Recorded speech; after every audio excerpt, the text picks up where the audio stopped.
Hello everyone, today we are going to learn basic Google Sheet tutorial how to count cells with text.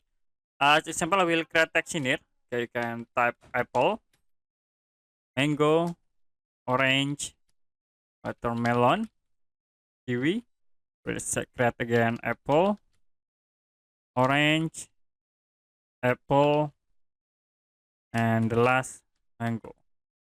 Now, if you want to count by text, you can type count.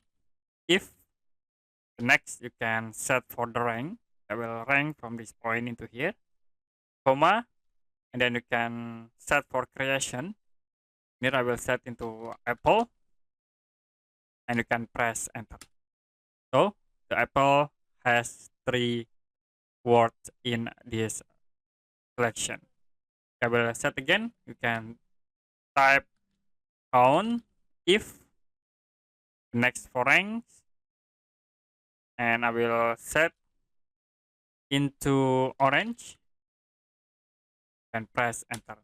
Now orange has 2 words.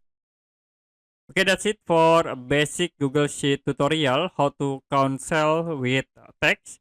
If you have any question about tutorial, you can comment below this video.